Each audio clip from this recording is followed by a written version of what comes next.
Good afternoon. Well, we got 1 minute left in the morning here in the U.S. West Coast. So excited to be here. I'm Scott Sambucci. And today in our webinar, in our training, in our implementation session, we're going to talk about the complete sales hiring system so that you can scale your startup, avoid false positives, and make the impact that you want to make in your marketplace. So we're getting some people that are coming into the room right now. Some of the folks may have just joined us in the live implementation session we just ran just a few minutes ago. We wrapped up. Deepak is here. Hey, how are you doing today? We're going to get some more people coming into the room in just a moment. So before we officially begin, one of the things I love to do, just to make sure that everybody can see me and hear me, is I'm going to put the word chat into the chat box. And hopefully 3 things are happening. Number 1, you see the chat box and the word chat. And number 2, you should hear me talking about the word chat in the chat box. And number 3, you should be seeing me talking about the word chat in the chat box. So if you can hear me and you can see me and you can see that chat box, do me a big favor. Go over to the chat box right now, type in the word, say good to go, I can hear you, thumbs up. Give me some kind of signal that I'm just not talking to nobody. Make me feel like we're good to go. Oh, Richard is good to go. Good to see you again, Richard. Long time no talk. How about for the rest of you? I see Stephanie's here, Sam is back, Deepak is here. Good to go, says Deepak. Good to go, says Stephanie. Awesome. We're going to spin up in just about 2 minutes or less, maybe less than 2 minutes, probably in like 60 seconds. Sam is now not driving. Whew, I'm glad to hear that because a little while ago you were driving. That put me into a state of panic. So really glad that everybody's here for today's session. What we're going to be talking about in just a couple minutes is the complete sales hiring system. And one of the things that I sent out a little bit earlier on today that you should have seen, and if not, don't worry, I just put a link into the chat box to a Dropbox file. It's a PDF of the workbook that we emailed out to everyone earlier on today. And if you haven't already, go ahead and print that out and grab a pen. We're going to be doing all of our work, all of your notes are going to be right there in that workbook. And this way, we can record your ideas, help you not just listen and watch, but actually internalize some of the models that we're going to be sharing together. And then that will help you begin to, most importantly, implement on some of the frameworks and some of the ideas that we're going to be working on today. So give me about 30 seconds. I'm going to go on quick pause. I need to do 2 quick things here just to make sure that we're ready to go. And I'll be back in less than 20 seconds. Daniel is back. Good to see you. Back in less than 20 seconds.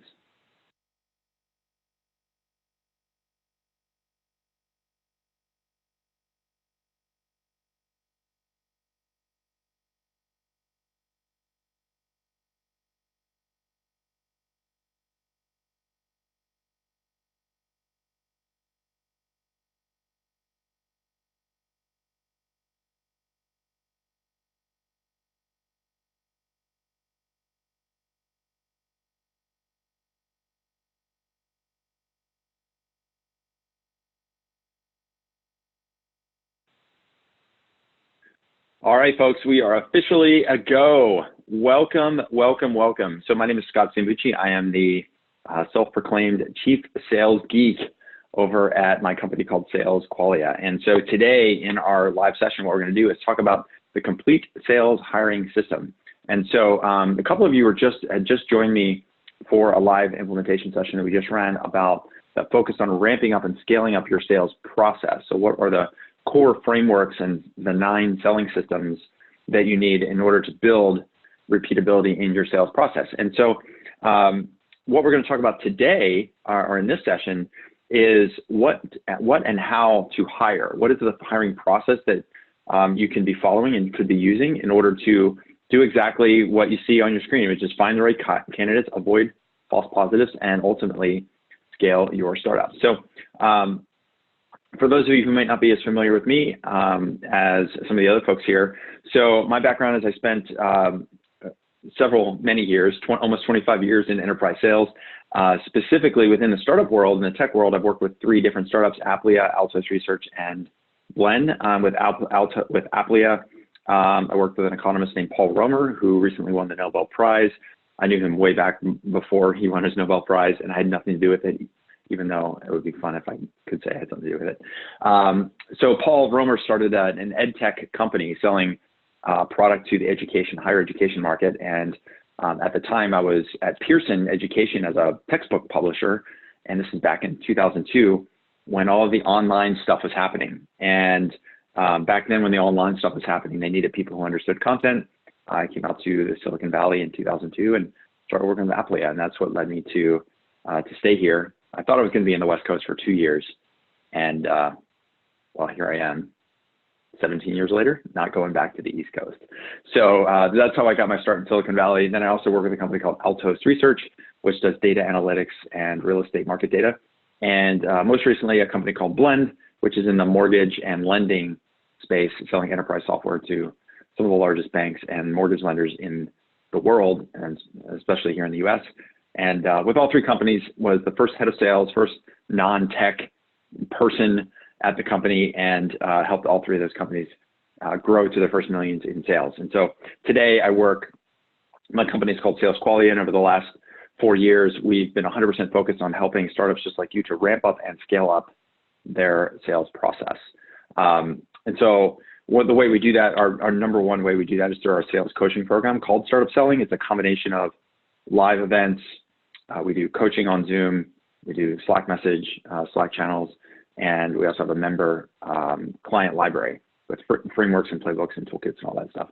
The only reason I mention that is not a pitch or anything like that. I just want to give you some context as to how I arrived at developing this complete sales hiring system, because both working as a startup head of sales, one of the hardest parts of my job was to find and hire and onboard and help our sales teams be successful.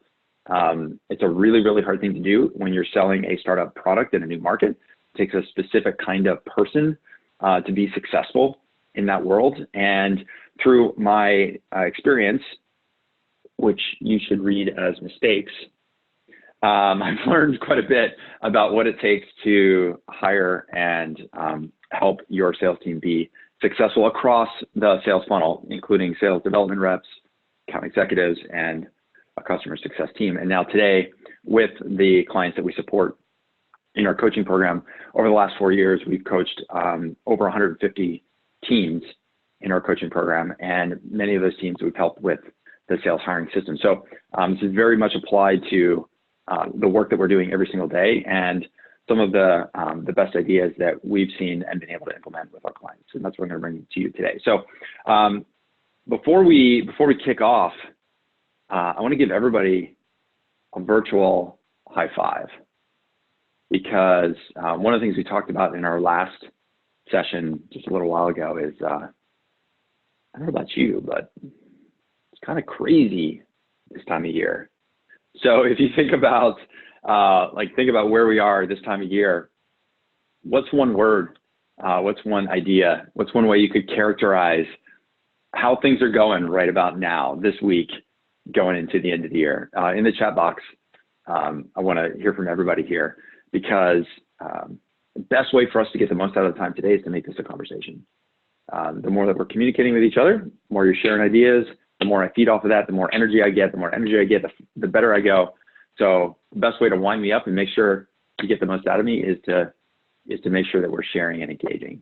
So I'd love to hear from everybody about what's one word or one phrase, or how would you characterize how things are going today? Sam is saying, finish the year on a high note, figure out a plan for 2020.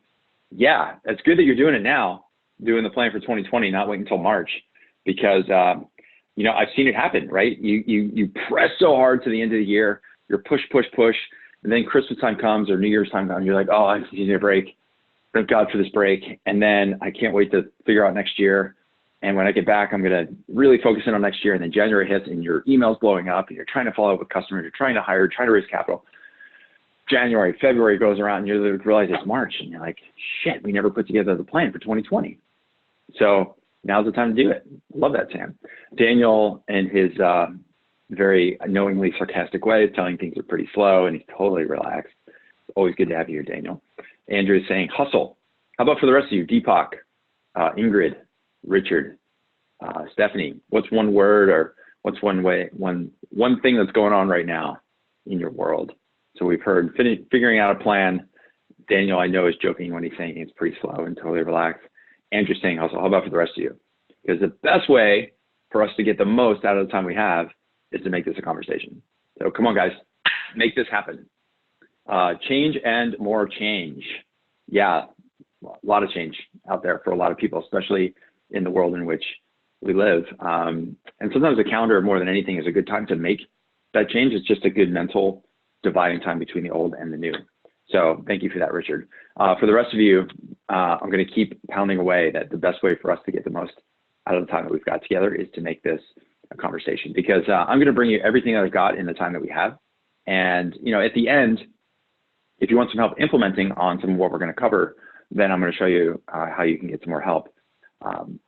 But again, best way for us to get the most out of the time we have right now, let's make this a conversation. So I just asked you, like, what about this? Like, you're dedicating this time right now. Like, what about this time makes it crazy? What's going on? And people are saying things like change and hustling and things are crazy and I want to figure out how to finish on a high note. And so if you think about the work that you're doing right now as it relates specifically to sales hiring and team building, right? What is one outcome that you want to get out of the time that we have today? What is one outcome that you want to get out of the time today? Maybe you're actively hiring and because you're growing the team. Maybe you're hiring because you're swapping out team.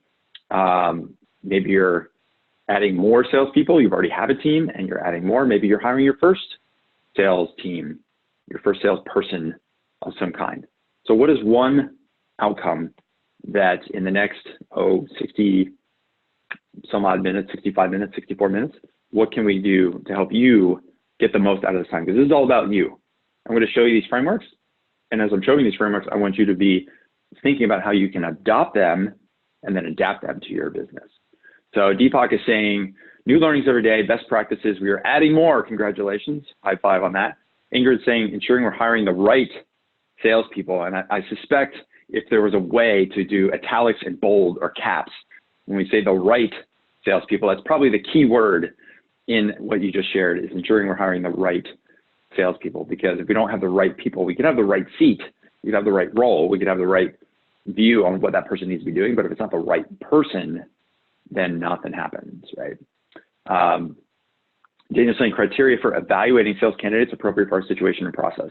Yeah, we're definitely going to go through that. We're going to, in the 4 phases of a complete sales hiring system, we're absolutely going to talk about evaluation and assessment. Andrew is saying, lead me to the oasis. I'm glad that I know you a little bit, Andrew, because if I didn't know you, I might wonder exactly what that means.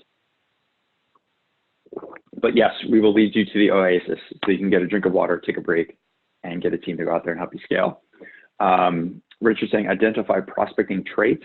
I'm curious if that's traits in the candidates that you want to source or their ability to do prospecting.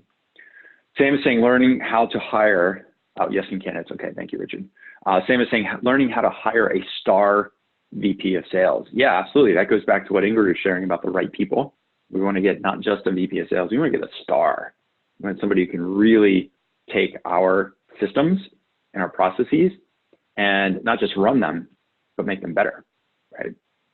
Deepak is saying, how do we upgrade the current talent pool and how do we hire the best talent pool? Yeah, absolutely. Everybody wants the best talent, right? It's not just filling a seat, it's filling with the right seat. I know in the engineering world, I think it was one of the co-founders of Microsoft, at least that's where I heard it sourced, like the right engineer is worth something like 1,000x what the just a standard engineer. Like the very top of the market engineer kind of person is worth 1,000 times what a sort of run-of-the-mill engineer is worth. I know I'm probably either screwing up my attribution or screwing up the quote or both. But at the end of the day, right, if we don't have the right people executing on our sales strategy that you've spent so much time and effort and heart and soul building over the last couple of years, right, everything crashes. So love this. Good job, guys. Really appreciate that. So one of the things that I think is pretty frustrating for everyone, and I think I alluded to this just a moment, is you've spent a lot of time, you've poured in the energy, you poured in the emotions and you poured in the effort to build what you've already built. You're at a point in your company's growth where you're like, we got to grow. And the only way we're going to grow is we got to grow the team. I can't do anymore. There's no more hours in the day. There's no more days in the week. There's no more weeks in the month. Somebody in the last webinar said they need 300 more days in the year. Can't make those things happen, right? The only way that if we're going to get out of the sort of ramp up mode, if you're doing a couple $1 million in revenue, maybe a little less, and you want to get to the point where you get to that 10x growth, go from $1 million to 10 million, go from 5 million to 15 million in the next couple of years. The only way we can't just do it on our own, right? We need a team around us. Just like we can't have one engineer doing all the coding, we need a team of engineers to work on the platform to make the thing go. We need the same thing on the sales side. We need a team of sales people, SDRs, AEs, customer success, account managers, to make the sales go, right? And there's nothing more frustrating than getting to the point where you've got these systems in place, but you can't find the right candidates, right? And one of the biggest factors in growth for many companies is that, and this is some data I've shared in the past with people, this is from CB Insights, where they tracked companies that received a seed round of capital. And if you think about that seed round of capital, anywhere from $500,000 to a couple $1 million in revenue or in capital. And then what they did is they followed these companies as a cohort over a 10-year period. And what they found is that after that 10-year period, if you look over to the left, 67% of those companies that received a seed round of funding ended up either dead or just self-sustaining, right? They didn't really grow to make the impact that they wanted to make. They ended up becoming, these walking zombies. And I think we all want to avoid that, right? Instead, what we want to do is we want to put the pieces of the puzzle together. And we talked about this in the previous implementation session that we just ran, that what we want to do is solve problems. And in our world right now, today, when we're talking about the sales hiring system, we know we should have, you should be hiring only because you have some repeatable systems in place. And all you need to do is get the right people. It's like a puzzle of getting the right people, following the processes that we've already built, match those two together so that we can really grow and be a superhero for ourselves, be a superhero for our team, be a superhero for our customers, and ultimately make the impact that we want to make in the marketplace. So let's think about this for a minute. And so when you think about for your situation, I asked you a little bit earlier, a few minutes ago, what is it that you're looking to get out of the time today? Andrew said, lead me to the oasis. Richard said, identifying prospecting traits and candidates. Deepak was talking about upgrading the talent pool. Ingrid said, how do we find the right people? Sam said, how do we learn how to hire a VP of sales? Those are all things we want to get. So if we want to get those things, then the question I have for you right now is, well, what's keeping you from getting those things? So what are the blockers? What's the obstacle? What's the wall? Okay, there's a thing we want to get. I can see it. I can feel it. It's in my mind's eye. I need this kind of person, this right person to run these systems. So I know what I want. What's keeping you right now from getting there? What are the obstacles? What's the wall? What's the obstruction, the impediment? What's in your way? What's frustrating about hiring? What are some maybe mistakes you want to avoid or you've made that you need to make sure you don't make again? In the chat box, I want to hear what's one thing about hiring and scaling your team, your sales team, that's either difficult, challenging, it's an obstacle, it's an obstruction, something like, hey, I wish I knew how to fill in the blank. What would that be for you?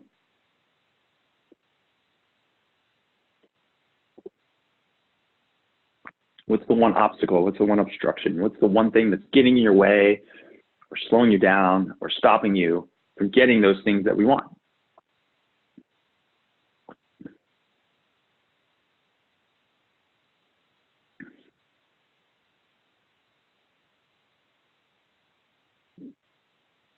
Sometimes you think of it as a frustration, an annoyance, a gap, a blind spot.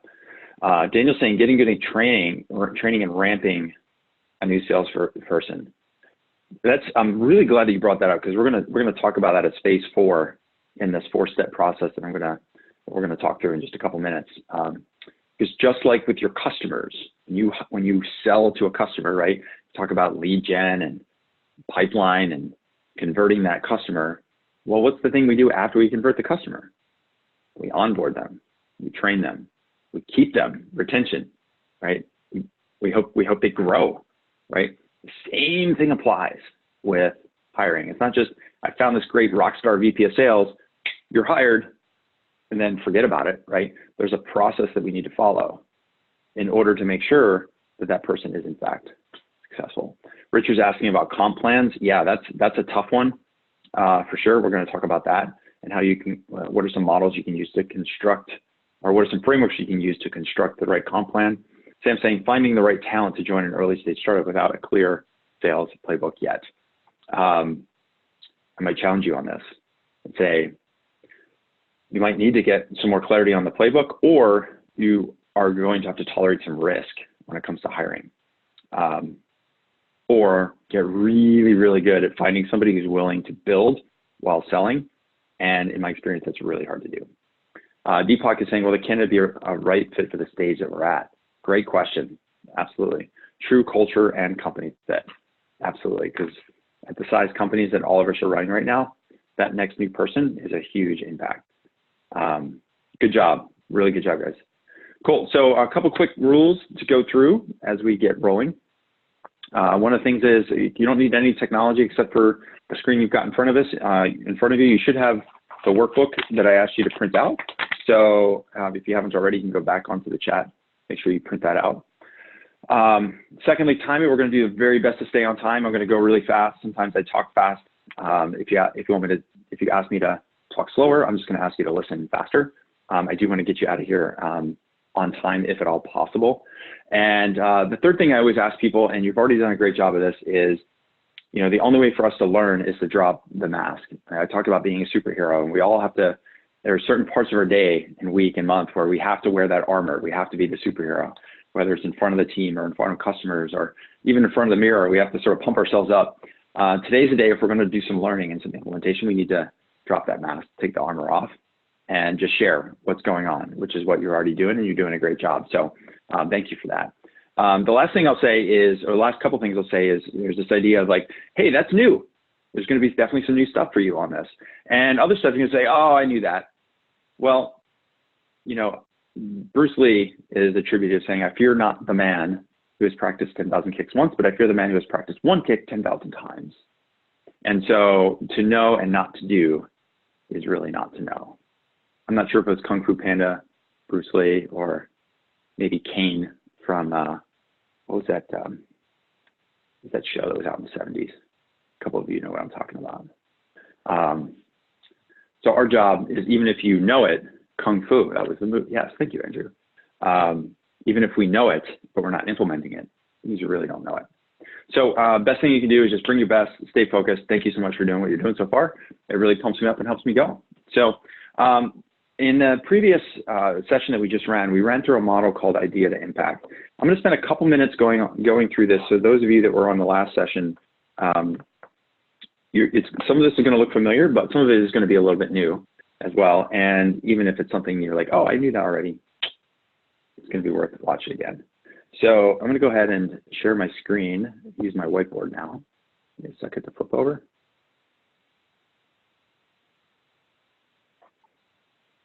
Okay, did it. So idea to impact. And so the reason this model is really, really important is because all of you as leaders of your company, as founders of your company, right? You started with an idea, and where you want to go is to make an impact. You're going to make an impact in your market, impact with your customers, impact for yourself in your life, for the people around you, impact for your team, right? And the reason this is important because we need to get really clear about what the phases are in our growth, in our journey as being a startup, as being a growing company. So whether you're, a true tech startup that's going through rounds of funding and really fast high growth spurts, or you're a company that isn't necessarily funded from a traditional standpoint, but you want to grow at a faster pace, then regardless, you're going to go through these phases one way or another. There's going to be lots of layering about funding and venture capital, but either way, I think this is going to be appropriate for you. So the first phase is what we call the startup phase. The second phase is what we call the ramp up phase. And the third phase is what we call the scale up phase.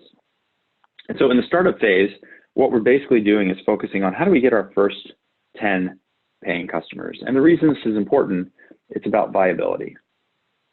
Proving that we built a product that people are willing to pay for, right? We built a product. There's a problem out there we started with to solve. Okay, I got this idea. I gotta solve this problem, right? So you build a product, you go out and sell it. And getting those first 10 customers proves a level of viability. Now, once you get through that phase, then you move into this ramp up phase. And after you've gotten the first few customers, and you're starting to get some momentum going, you go from true startup, where you as a founder, like in context of hiring, in context of scaling, not just sales, but scaling the team, right? That startup mode, maybe you're doing, $10,000 a month in revenue, $100,000, $200,000 a year in revenue. Like certainly, you're getting some money, but not nearly what you need, right? Now you got to get to ramp up, right? And ramp up means you're getting from $10,000 a month, $100,000 a year to that, that next phase of growth, which usually we say is like the next big benchmark is $1 million in annual recurring revenue, $1 million, $2 million, somewhere around there, right? And why that's important, if the startup phase is about viability, the ramp-up phase is about repeatability. And this is where the systems come in, right? And I mentioned somebody earlier, I think Sam had mentioned about like, I've got to find somebody to help me build my sales playbook, right? Well, this repeatability, and this is where we spent a lot of time in the last session earlier today, we talked about these three core areas in your sales process that need to have repeatability. It needs to be on your prospecting. How are you generating leads? How are you filling the funnel? How are you qualifying those leads? Your sales pipeline, meaning now we've got a qualified lead. How do we march them through our sales process? What is our sales process? Do we have a process for selling so that we're not at the mercy of the buyer's process for buying? Like we need to have a level of control around our sales process, right? So we're not just stuck chasing deals all the time. So there's prospecting, there's pipeline, and then there's your paying customers. So how are you converting? What's your pricing structure look like? How are you onboarding, training, managing your customers, making sure you keep them, retention, resell to them, renewals, upsell to them down the road, right? All of those, that's part of, people use the word playbook all the time. This is often the playbook that you, as the founder of the company, you probably did most of this building on your own. You were the one on LinkedIn generating leads. You were the one speaking at the conference to get the word out there. You were the one taking the calls when people booked in after the conference. Somebody requested a demo. Great. I'm the one that's doing the call and qualifying that lead and doing the demo myself, right? To know exactly what the systems are. What should that playbook be in order to get a lead, qualify a lead, get them a product demo, right? I'm the one that's probably doing the contracts and the proposals and converting the deals, right? Now, there's a certain part, though. There's a certain part of that, or a certain place in the process where you just realize, like, man, I can't do it all on my own. And that's where you might start to hire some team. Now, it might not be a VP of sales, it might not be a full-time account executive, but you might hire, a type of utility person. Like, hey, this person's really smart. They love the market. They love our customers. I'm going to have this person handle some of the lead gen. I'm going to have this person handle some of the customer success. Maybe you're stealing a little bit of time from the product team. Like, hey, product team, I know you're building product, but I also need you to do some customer success stuff, right? Maybe your sales development person is part-time, right, to start. So you're starting the process of some team building, but you're still in this place where you need to build the sales playbook.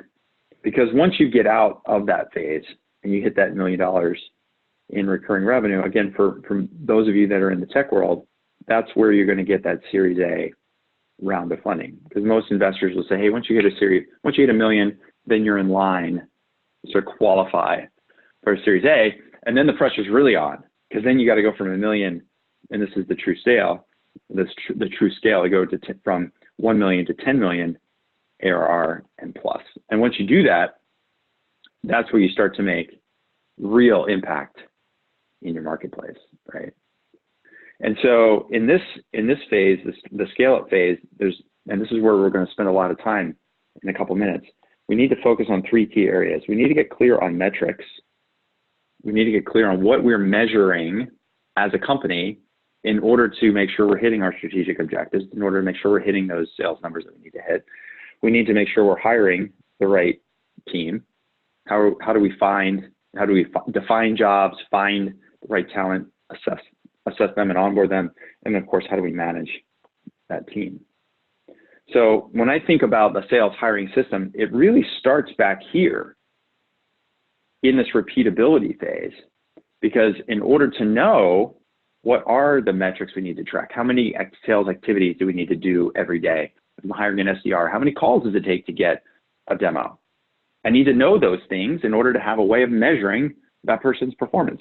What are our conversion rates coming out of demos into contracts? What is the average contract value for our company? If our pricing is all over the map, just to close a deal, I do $2K for this person and $6K for that person. Well, now my salesperson is going to do the same thing. They're only going to mimic what I do. They're just going to do whatever they can to get a deal done. Maybe that's okay back here in the startup phase because you're just trying to get some customers. But down the road, if you really want to scale and you want to have some scalability in your company, you've got to have those systems in place. So this is why I always talk about foundationally, you've got to have some repeatability and systems in place so that when you do hire, you know what to measure. And secondly, you know what kind of person to look for, what kind of experience does that person have to have in order to be successful executing on those tasks. So, you hear a lot about this idea of you've got product. The focus here is around product. The focus here in this phase is around process, right? First phase in the startup phase, I got a product. Does it solve the problem? People are willing to pay me money. A lot of that startup phase is like, did we build the right thing, right? Is the product working? The second part is about process. Okay, now we got the thing working. How do we get to more people? How do we get repeatability in that process? This third phase is around people. How do we find the right people to manage this process and then make them even better, make those processes even better, grow those processes? And that's sort of the backdrop here on the sales hiring system and what we're going to talk about for the next little while. So let me just do a quick pause here.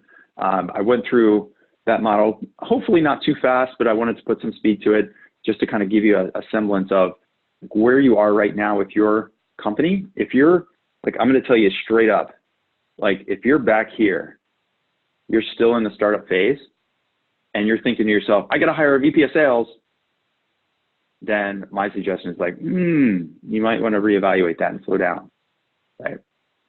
If you're here, then, and you've got a clear path to getting to $1 million or $2 million, now you're in a place where you can start to think about, okay, how do I start spreading the work out across multiple roles?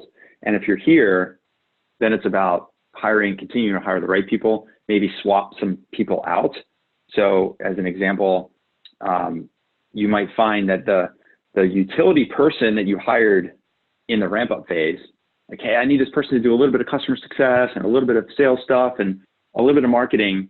Maybe that person was perfect when you needed them to do a lot of things, but not do a lot of things super well. You just needed them to like be open and willing to do a lot of individual things, willing to take anything you throw at them. But now you need like an account executive. And if you're forcing that person into a role, maybe they're just not the right fit.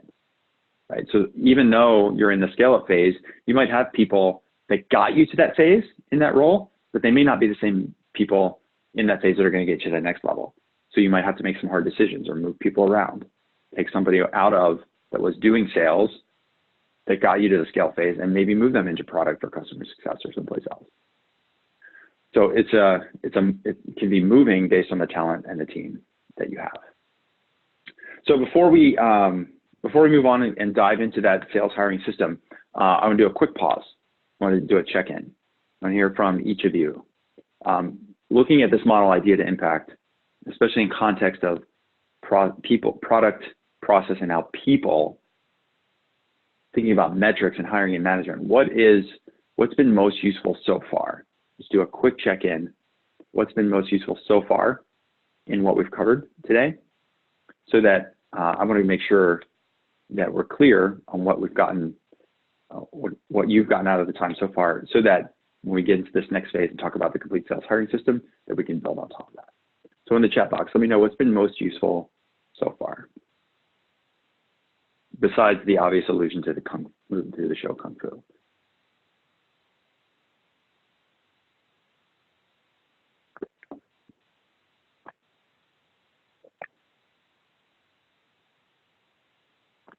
What's been most useful so far? You think about this model idea to impact product, process, people, viability, repeatability, scalability, the importance of process first, people second. What's been most useful for you so far?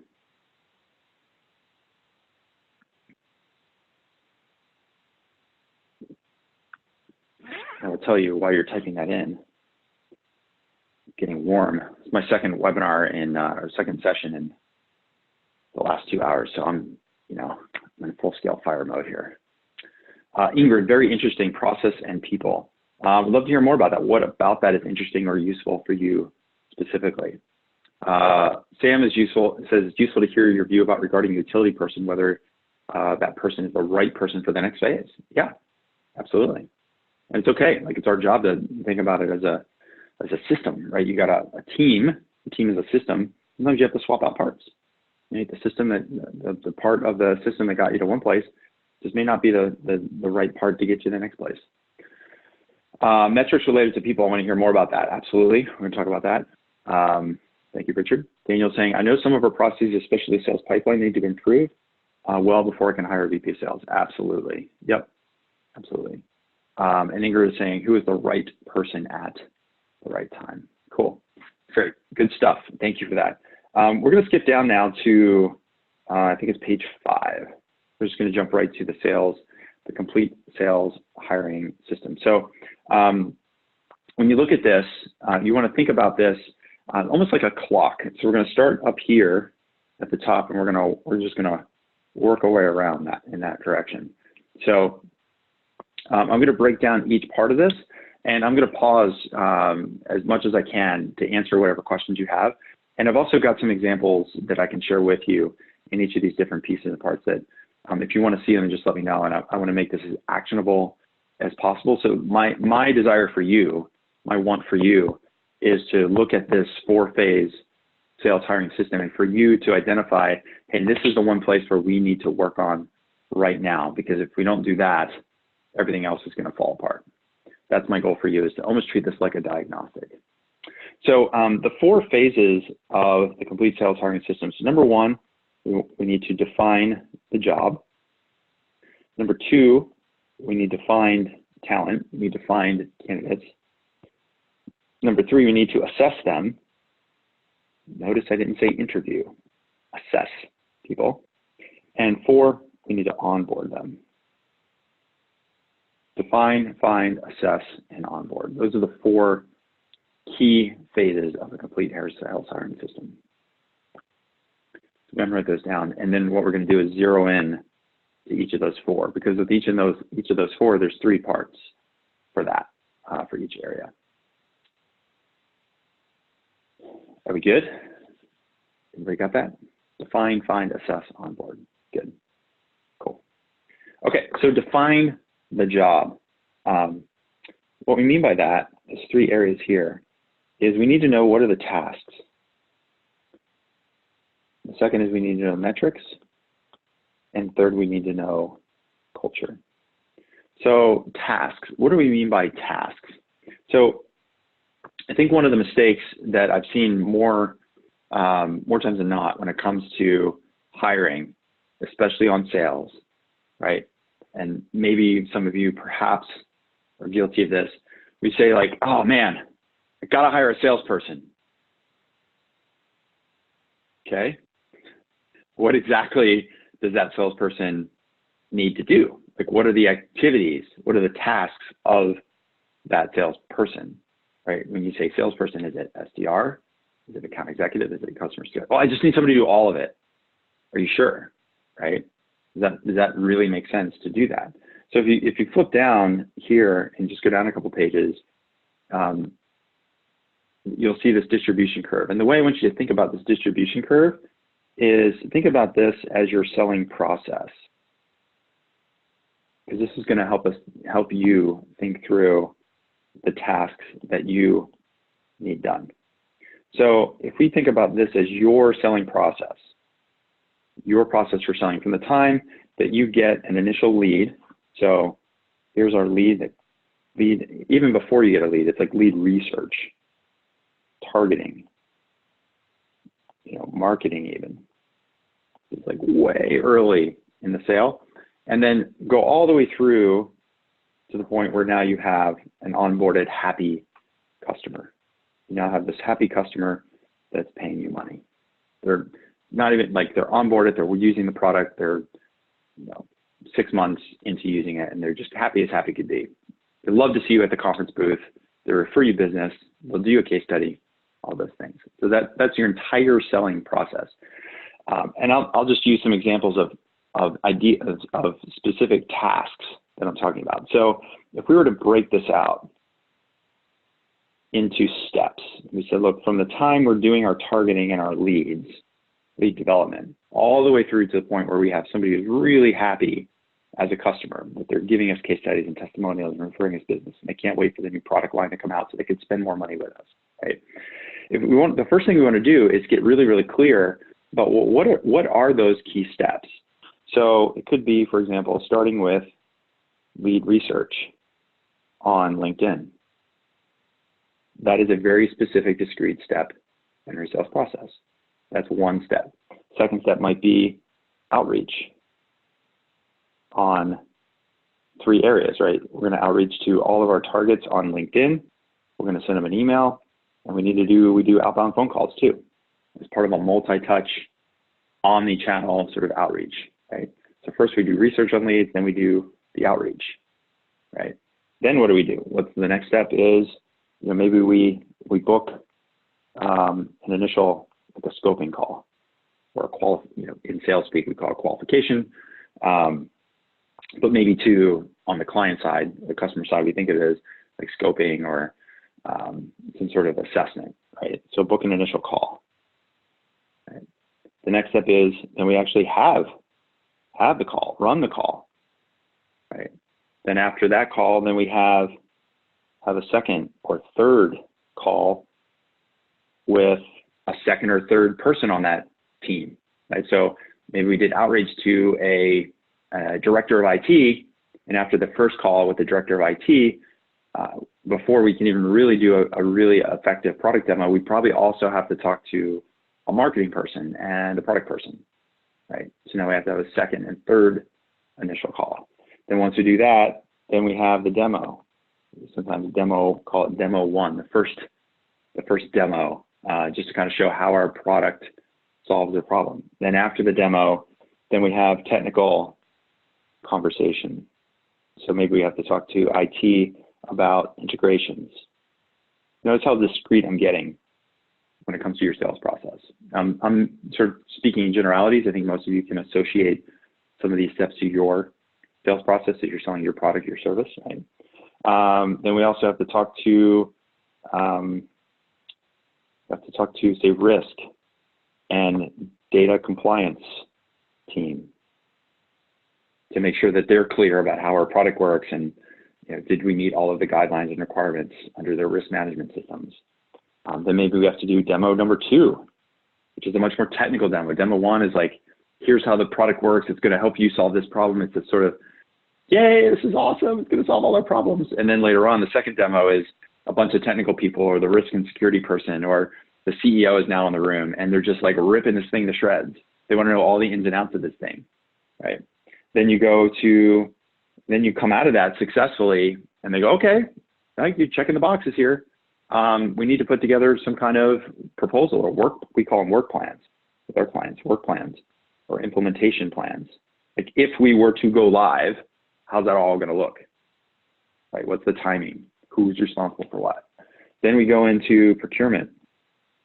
And they're going to check, do you have send us your audited financial statements. Do you have a SOC 2 audit? Are you ISO certified? All that stuff that happens around getting through procurement, right? Then you go into contract and legal, right? Then you get signed. Then you sign the contract and you start onboarding, right? Training. And onboarding and training, depending on the complexity of your project or your product, right? It could be 30 days, 60 days, 90 days. I remember a deal that I did when I was at Altos Research. We sold a bunch of data to Freddie Mac. They had mortgage servicing portfolio. They needed some data to do some analysis around that portfolio. And it took 7 months to get them to start using the data. Like, we had the contract, they paid us money, we were sending them files every week, shipping them files. It wasn't until 7 months into a 12-month contract that they had their analysts actually using the data every day. This is like, oh my God, it's like 7 months in, I'm already thinking about the renewal, and they're just now getting started. So it can vary depending on your product. And I think this is really important to have a lot of clarity about this. And then you might have like a quarterly review. Sometimes some businesses call them quarterly business reviews, or quarterly strategy sessions, just to make sure everything's going well. And then of course you have your ongoing, CS and support work. So yeah, this is probably pretty typical, right? So what the heck does this have to do with hiring? Well, if you say to me, look, I got to hire a salesperson to handle sales. I got to get leads, close deals, get customers onboarded. Really? Are you sure? I mean, is that you need one person to do all of this stuff? And even more so, even if you said, well, look, actually, we're just going to hire somebody here to help us with these tasks. We just need somebody to do lead research, do some initial outreach using some templates we've already built. We're going to target people on LinkedIn and email and phone, maybe send them to some conferences to run the booth, book an initial call. Like, that's the sort of easiest traditional sense of a sales development rep, right? We'll talk about SDRs, right? Okay, cool. So within those tasks, right, what does it mean? And this, we'll get into some metrics in a minute. I know, Richard, you had a question about this, and some other people as well. Okay, well, outreach on LinkedIn, how many a day? How many a day historically has shown necessary to get the number of demos booked? How many emails? What should be the reply rates of the emails? How many phone calls? What's the connection rate on those, right? So when you start thinking about the kinds of tasks within the tasks, getting a lot of clarity on that. Because it's one thing to say, oh, I need somebody to help me get leads and do prospecting. Okay, what kind of prospecting are you doing? Are you clear? And this goes back to this part of the sales funnel, having the systems in place that are already working to build upon, the playbook, the process. Because to just say, oh, I need somebody to do prospecting. Well, some people do prospecting, and what they think is, I'm going to sit around and wait for the marketing team to send out emails, and anybody that opens up those marketing emails, then I'm going to give them a call. That's my prospecting. Maybe at one company that's prospecting, but maybe at your company, what prospecting means is you got to go to LinkedIn, on Sales Navigator, research these people at these companies with this title, then send them a connection request, and then send them this email, send them this follow-up email. Here's your cold call script. Here's how we do our value proposition in 5 minutes in order to get that first call.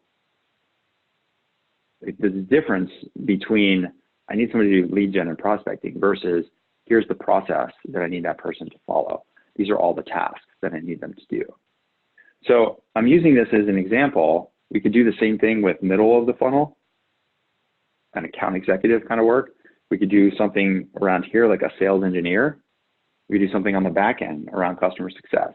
Those are 4 different jobs or roles in a company. And so when people say, like, what's the very first thing I need to do when I'm trying to implement a sales hiring system? The very first thing you need to do is get clear on the task. What is the job that needs to be done? It doesn't mean the job from the standpoint it's like, I need a sales engineer. This is the idea of like jobs to be done. What are the things we need that person to do every single day? And then secondly, and it's related to this, what are the metrics that we are using in order to measure if that person is in fact successful in this role? Because if we don't have that, if we just say, I need somebody to do prospecting, we hire them, here's the phone, here's your email account, there's a laptop. You have a LinkedIn account? Cool. We're trying to hit CIOs at Fortune 500s. Go, get me meetings. Well, if you do that, of course your people are going to be unsuccessful. But if instead you say, hey, this is how we prospect, this is the message, and this is how I'm measuring you. These are your daily activities you need to do. You got to do 20 LinkedIn outreaches. You got to send 50 emails. You need to do 15 phone calls. Your connection rates on each of those should be this, this, and this. We're going to check in every week to see how you're doing on a day-to-day basis, and then benchmark that. Those are the things that we need to do in order to be able to manage that person to success, right? And so this then relates to compensation plans, because I know that this is a question that comes up all the time, comp plans, right? So look, I'm just to grab a book off a shelf. If you want to know everything you need to know about compensation plans, this is your book. It's not my book. It's by a guy named David Ciccelli. He's a senior vice president at a company called the Alexander Group. And the reason I mention this, I know David personally, and he's been a guest on my podcast. In this book, he outlines like over 40 different comp plans. So people say, well, what's the right how should I set my comp plan? I don't know. There's 40 of them in this book. But the important thing is the comp plan for your company should be based on these metrics. Not, oh, I heard it's a good idea to do 10% commission on sales. The comp program should be based on the metrics you need that person to hit based on the tasks that you're hiring them to do. Because salespeople are like pretty simple people. I know because I've been one of them. Whatever metrics you set up is exactly the behavior you're going to get. So if you set up metrics and you tell a sales development person, hey, look, for every meeting you book, I'm going to pay you a $50 bonus. I guarantee you'll get a lot of meetings. But are they necessarily the right meetings with the right people, right? So instead of comping on meetings, maybe meetings aren't the right metric. Maybe the metric is how many of those meetings lead to qualified opportunities. Then you get a $50 bonus. So if the salesperson accepts the lead, sometimes they're called sales accepted leads. Yes, you did the lead research. Yes, you did the outreach. Yes, you booked the meeting. And yes, you booked the demo after the initial meeting. But when the account executive picked up that lead and you did the handoff, turns out that person wasn't qualified, you don't get the bonus. So we need to get really, really clear on the metrics first. Once we know the metrics, then we can design the comp plan so that the behavior that we get from that salesperson aligns with the outcomes that we need from a company standpoint.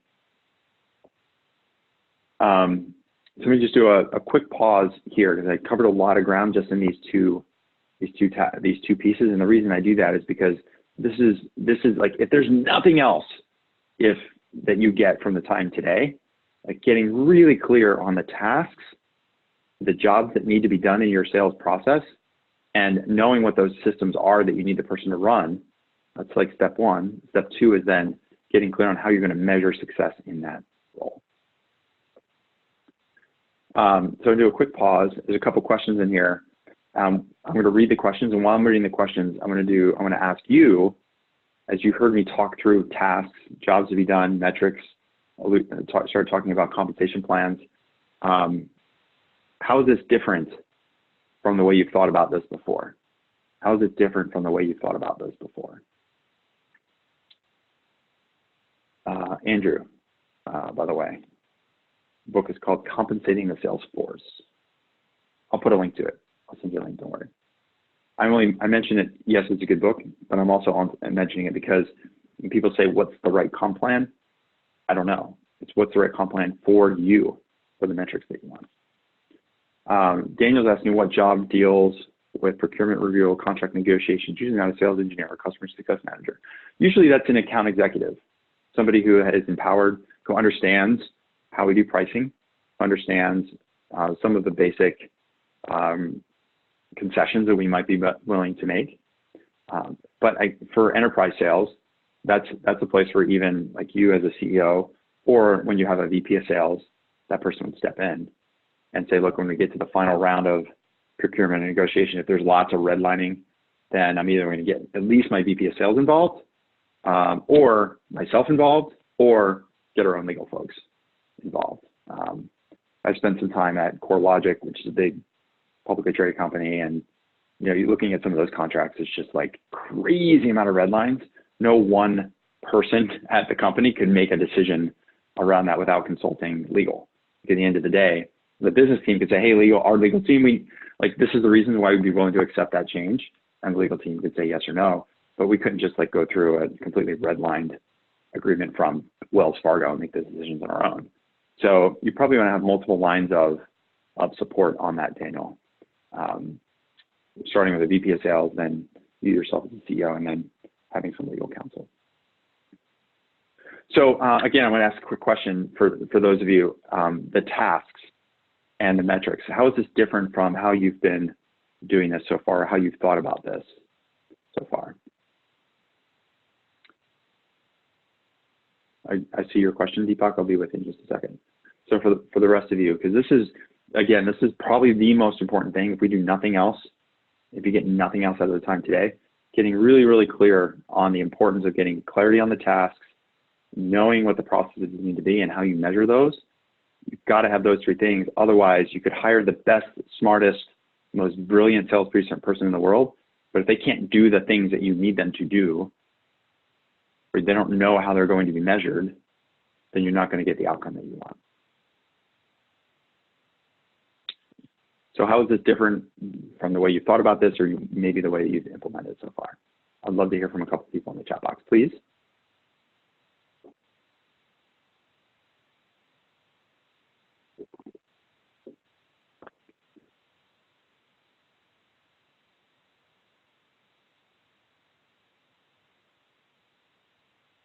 Now, if it's not different at all, then tell me. There's got to be a conversation, guys.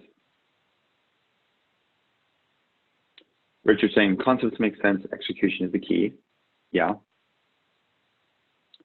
Daniel's saying, I'm getting it on the importance of defining activities, showing all the example steps in the process.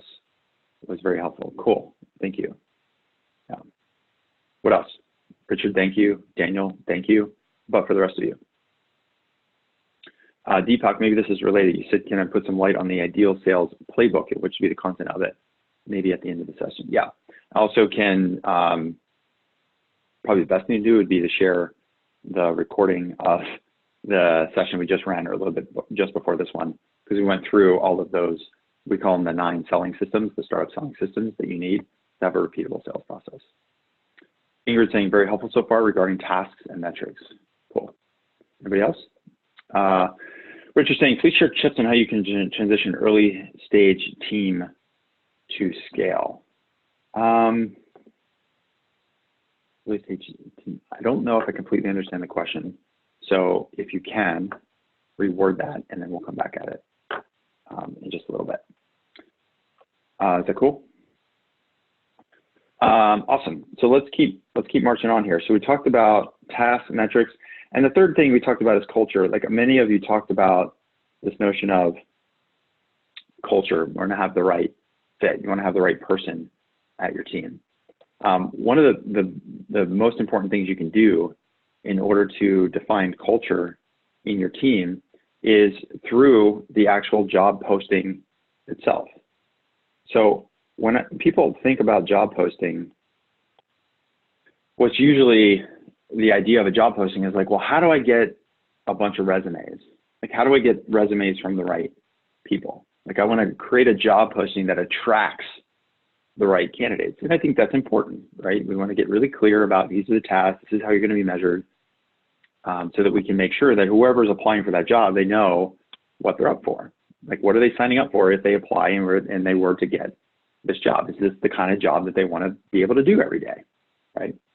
The second way to think about a job posting, the way I like to think about a job posting, is how do we exclude people from sending a resume in the first place? How do we keep people out? And so the more clear we can be, not just about the job and the company and the product, but the more clear we can be about the culture of the company and the kind of people that we want in the company, then the less that we can keep the false positives out. Like, the worst thing for me is when I get 100 resumes and I got to scan through all of them and not really know if this person is a good culture fit. So when you think about your job posting, some of the things you can do is create a filtering system that will help you identify whether or not that person would be a good culture fit. So as an example, one of the things you can do is require a cover letter, which is pretty basic. People go, yeah, of course I require a cover letter. But nowadays, in some of the sales or some of the job posting platforms like Indeed or ZipRecruiter and others, you can make this required that you have to fill out a cover letter. But more importantly, not just a cover letter, but ask questions.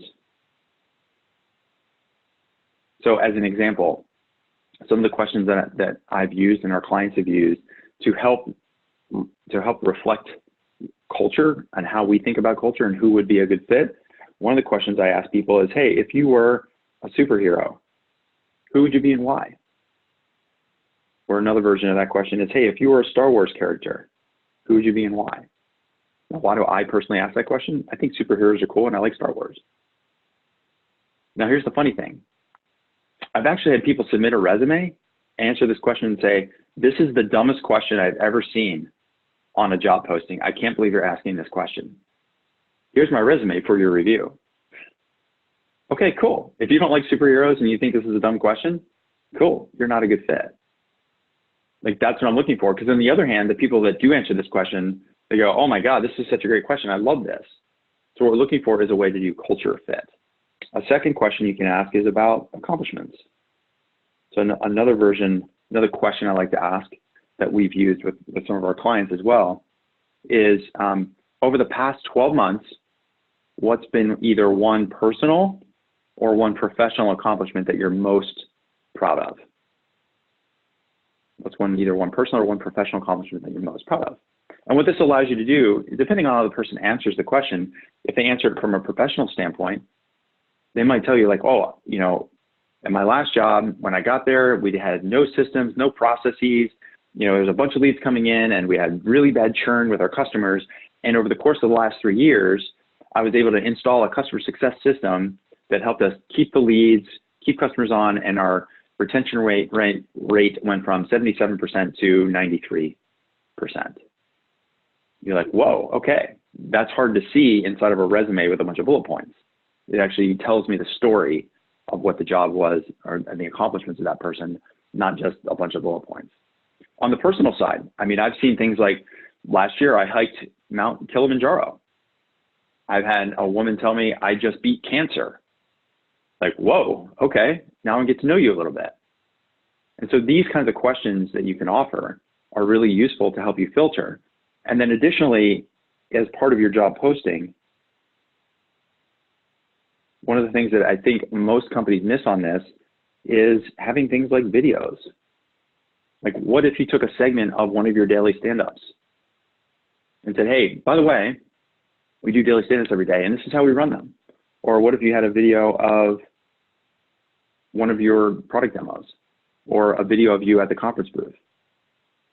What if you had interviews with some of the people that already work there, some of the leaders in your team, and said, hey, my name's John Smith. I'm the CTO at so-and-so company.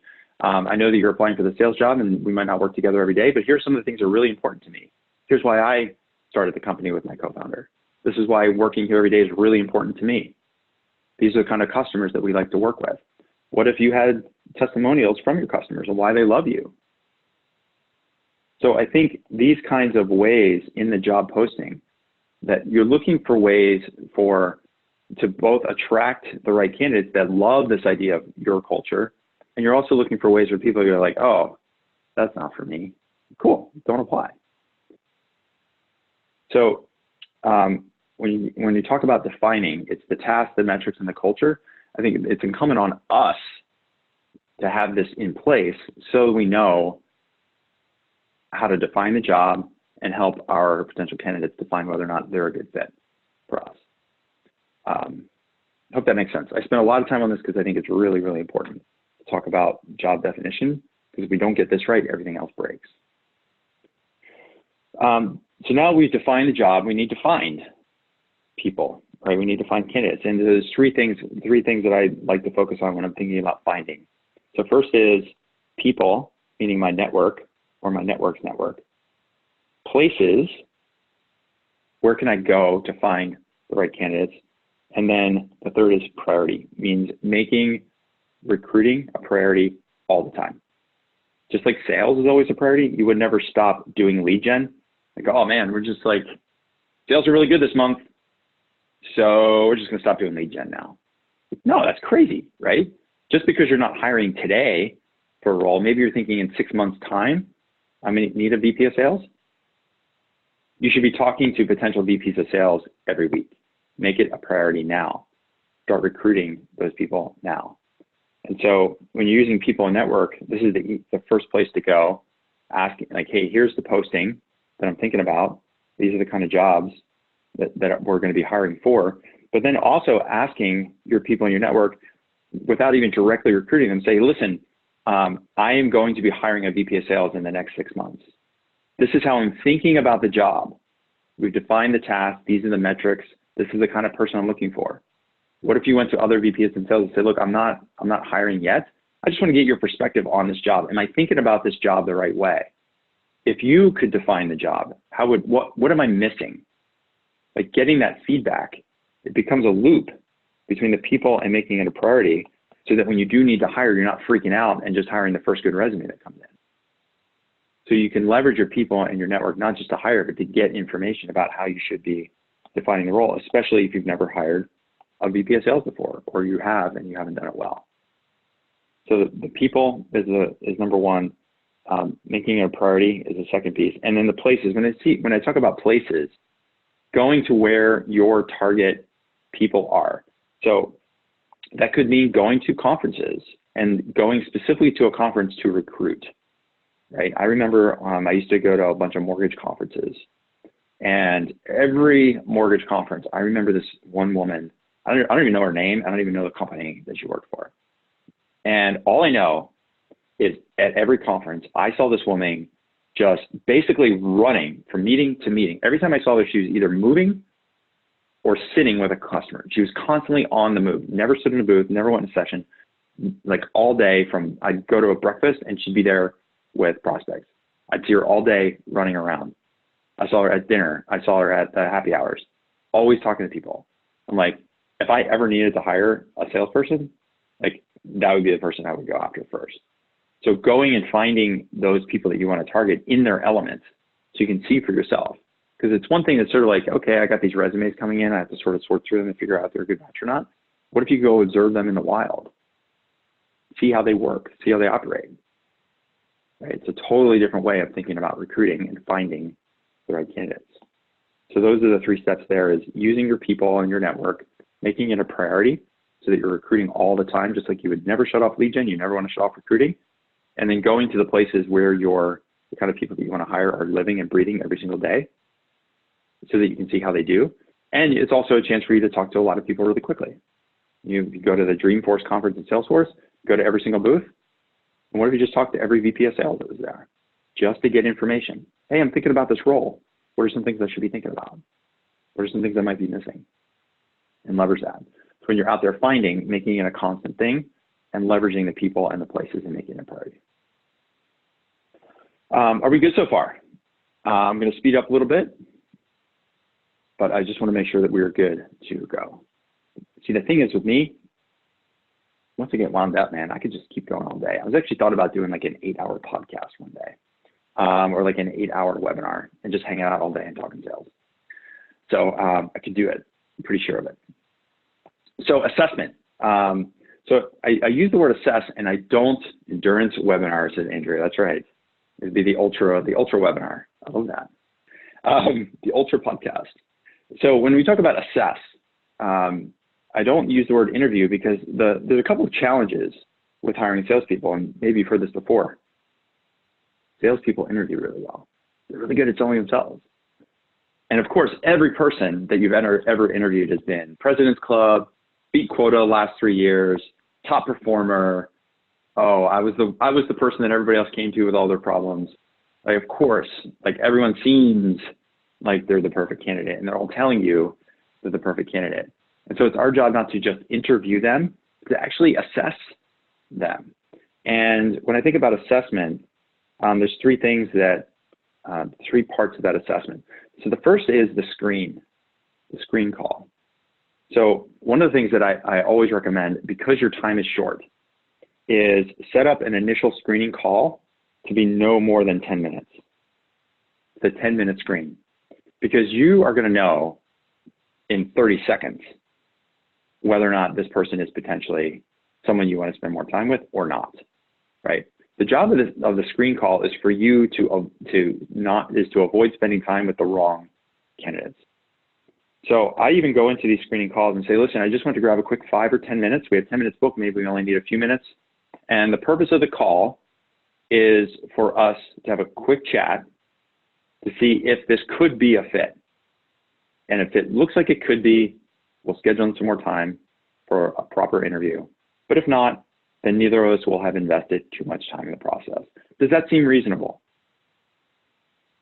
Every candidate to a person has always told me, like, yeah, that's great, thank you.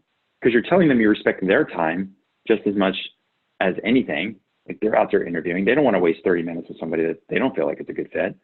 And secondly, why spend 30 minutes with a candidate in that initial interview when you're going to know in the first 2 minutes whether or not you want to spend more time with them? Now, you could block out 15-minute blocks and schedule 4 in an hour. And if the call's going well and you want to spend full 15 minutes or even longer, if the candidate can go longer, great. But if you set it up in the beginning, you frame it and say, look, it's just a quick 5 or 10-minute call just to see if we could be a good fit. And if we are, then we can talk about, have a longer chat. Then that gives you, you've given yourself permission to cut it short if it's not the right fit. Now, then people ask me, well, what do you ask in those screening calls? So a couple of questions I like to ask.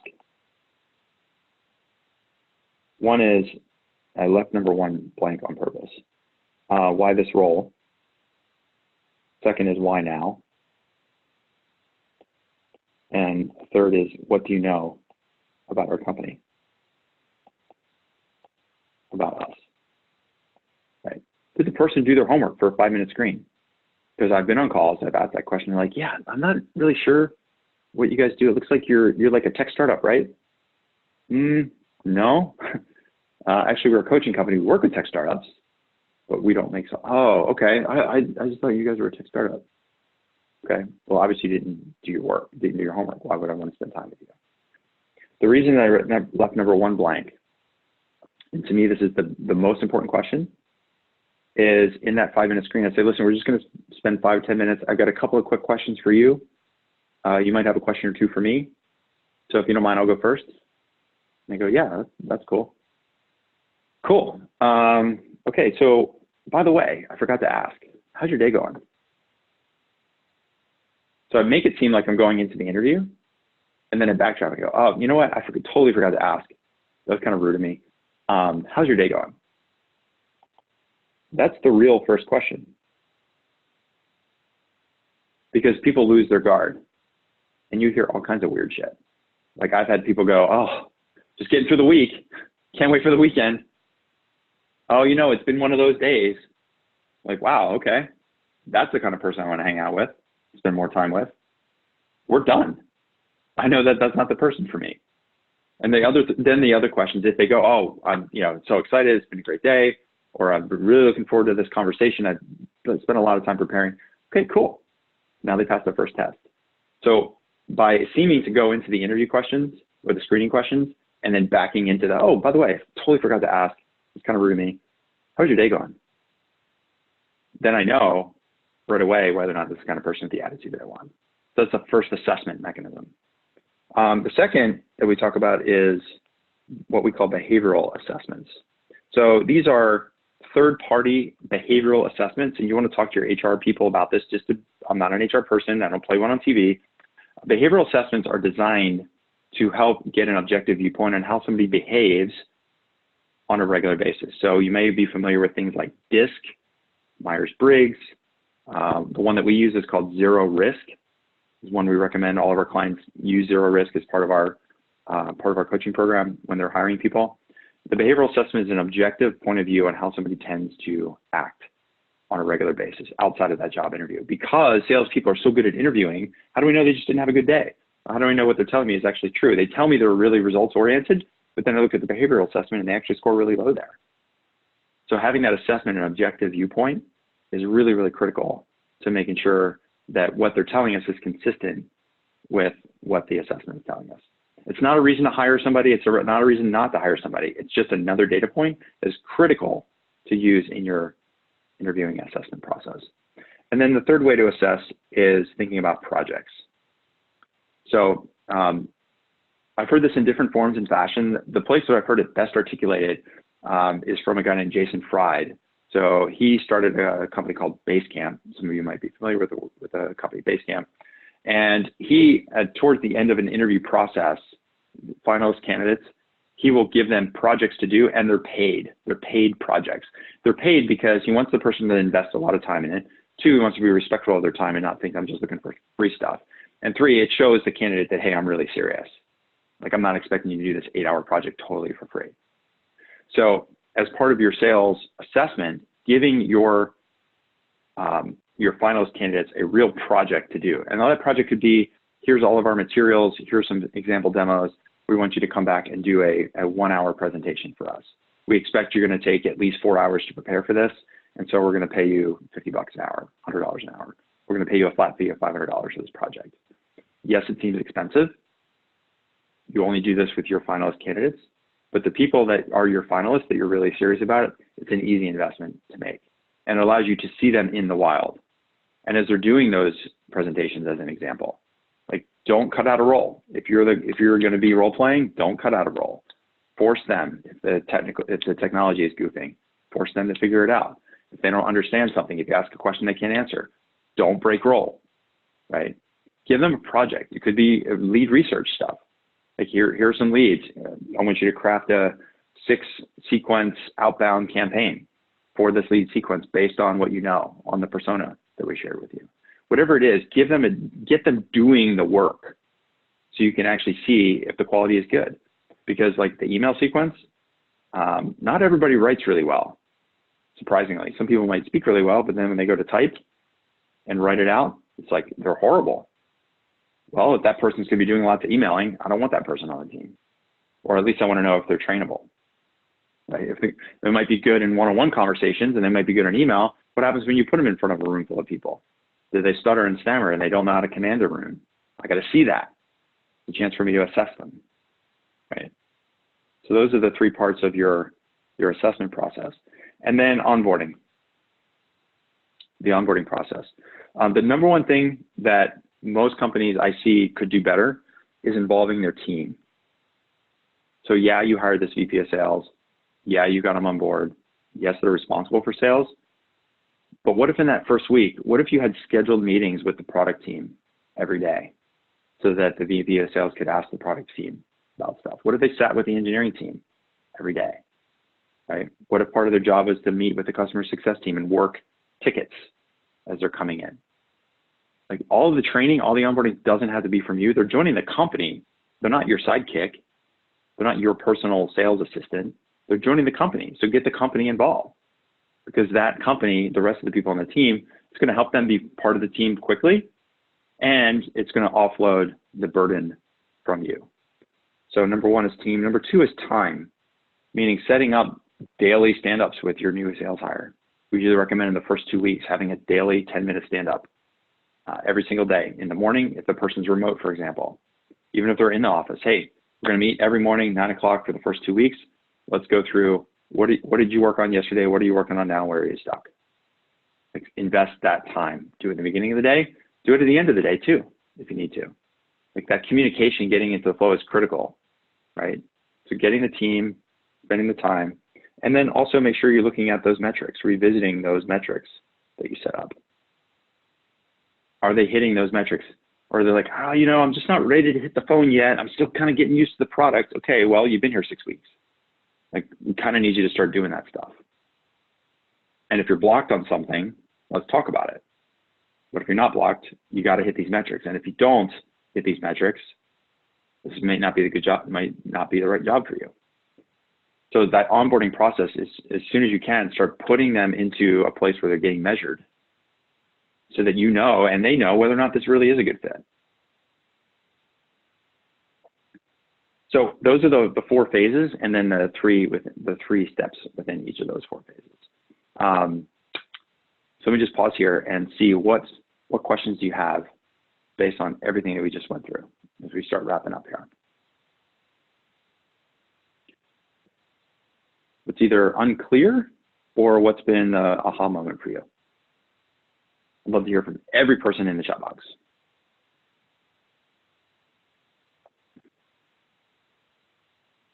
Because I'm only on hour 3 of webinars. I got 5 more to go. Andrew said he's loving the screening tips. Yeah, absolutely. I'm just very protective of my own time, and I want to be respectful of other people's time. Like, I've been on the other side. I've been 22 submitting resumes, and I'm 30 minutes into a phone call. I'm like, oh my God, there's no way I want to work at this company. Right? Ingrid's saying she agrees on the screening tip. Yeah, just, you know, to avoid the false positives, let's protect our calendar. And culture too. Yeah, I think this is just a way, if you notice, if we do this right, some of these areas, like getting really clear on job postings, because we know the tasks and the metrics, if we do this, we invest some time up front, right? If we do this, we make it a priority, right? And we do this screening call. At the end of the day, we actually don't have to spend a lot of time with candidates. We've done all the work. We've invested the time. We've gotten clear on the job. We know what the metrics are. We've been clear to the candidates out there as to what kind of people will fit here. We're not like, oh my God, I got to hire a VP of sales in the next 3 weeks, so that's all I can do every day, all day for the next 3 weeks. It's like, no, I'm going to spend a couple hours a week doing the recruiting over the next 6 months. I'm going to use my network. I'm going to go to these conferences, and while I'm at these conferences, I'm going to go meet people. And then the screening call, it's like, you know, if they don't pass in the first 5 minutes, they're out. Cool. If you do all of those things, it actually reduces the amount of time you're going to have to spend with that candidate. So the only people that get to this part are the people that are already almost like pre-screen themselves in. Deepak's saying, really love the job posting and screening tips. It will save a lot of time. Yeah, it's all about time. Richard has already done the pre-screening. That doesn't surprise me at all, knowing you, Richard, that you would do these. Sam is saying he likes the idea of the project. Yeah, and again, make it paid. We just hired a customer success person to come work here at my company, and we did a paid project. She spent about 8 hours on it. And frankly, like the work that she did in those 8 hours, I was like, wow, this is awesome. You're definitely hired, and thank you for this work. Already, she's contributing, even though she wasn't officially hired yet. Dan saying back to training control on existing salespeople, technical support training staff, if you have them. I think the dev team last. Yeah, I mean, you want to go in order of relevance to the job, but I also think it's important from a cultural standpoint, like, hey, let's get the team, you know, yeah, that's the dev team, but we're all on the same team. So if we can get them, you know, talking to each other, like one of the things that we've seen works really well is in that first week that somebody's on board, have a lunch schedule with different teams. So like Monday is lunch with you, the CEO. Tuesday is lunch with the product team. Wednesday is lunch with the engineering team. Thursday is lunch with the co-founder. Doing that so that they get a chance to really get to know people. Interesting, how do we pay? Honorarium, hourly.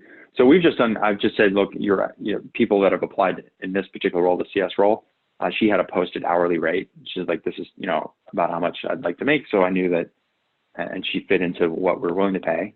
So look, if that's your hourly rate, why don't we design these projects? I'd like you to take somewhere between 4 to 8 hours. If you take longer, that's fine. Happy to, if you feel like you want to take 10 or 12, that's fine. Probably should take at least 4. And, you know, it's a chance for me to see the work product and for them to feel really motivated. Or you can just put a flat fee on it. You say, look, this is, you know, we pay everybody $500 for this project. So it's up to you, but I just wanted to be fair and reasonable. And I think it also shows, especially in this environment of hiring, like we got to do, as much as we're getting those candidates to sell them, like we got to sell us. It's tough. It's a tough hiring environment out there.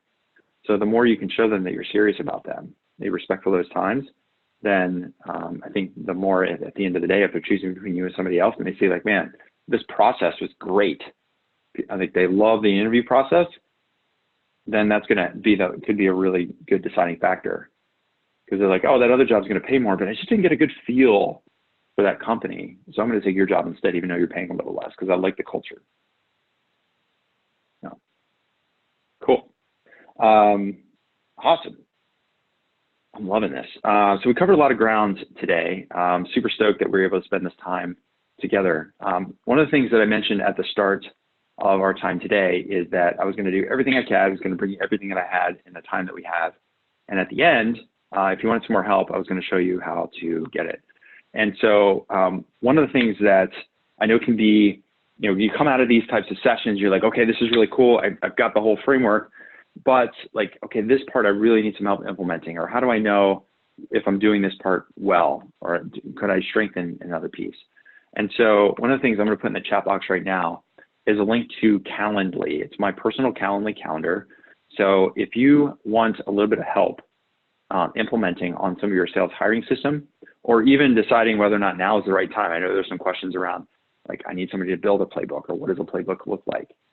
If you're not sure if now is the right time and you want to just have me kind of do a bit of an assessment or a diagnostic around where you are and whether or not it makes sense to hire, and if you are hiring, here are some things to think about based on what we just shared, then I've opened up 2 blocks of time in my calendar. You see everything else is gray in December, but I've got 2 afternoon blocks of time in 15-minute increments that I'm making available to people that have joined us both the previous session and this one.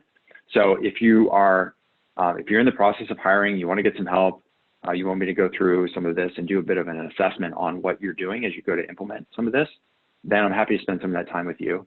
And later on, if there's a way for us here as part of our coaching program to help you in the longer run, then we can talk about how that works too.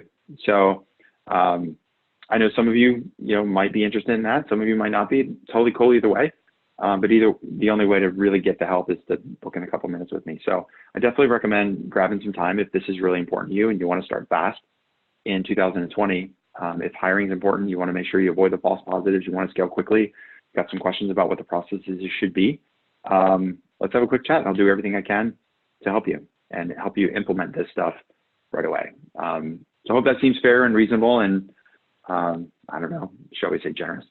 But in either case, dude, I'm really, really stoked that everybody was able to spend this time with us today. If there's any questions that we haven't been able to answer, you can just reply back to the email that you got from us earlier today with the workbooks. We also look at the chat logs as well, so we'll review those. So if there's anything that's missing, from our conversation today that we didn't get to, we'll do our best to email, or you can just, like I said, email me directly. Sam's asking if we can get a video recording. Sure, we can send it to you. What's really interesting, and this is, no observation on you personally, it's just, I find it interesting, people ask for the video recording and then we look, we can see the metrics on video recordings, and it's like people, especially people who don't come to webinars, like, oh, I can't make it, can you send me the recording? I'm like, sure. We send the recording and they never watch it. So if I send it to you, I'm gonna hold you accountable.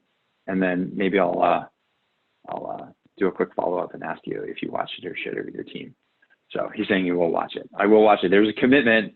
Everyone saw it. So now I'm going to hold you to it. Peer level accountability is the highest. Self-accountability is 1. Accountability to coach is 2. Peer accountability is the strongest form of accountability. So now we have it all documented. Cool. No, that's awesome. Thanks so much, everyone, for joining us today. If there's anything else that I missed, please let me know. Anything else you want to cover. And again, if you want to grab a couple minutes on the calendar, go ahead and do that now. I'm going to keep the calendar open through the end of the day tomorrow, and then I'm going to close out those open times that I have now opened. I'm going to close those out because I'm going to repurpose that time to work on some other projects. But for now, they're open. So if you want to grab some time, now would be the time to do it, because if you come back on Monday, it's going to be all good now. That's it for now. Listen, thanks so much for joining us here. Super, super stoked to be able to bring all this content to you, and looking forward to hearing your implementation success with the Complete Sales Hiring System. Thanks so much, everyone.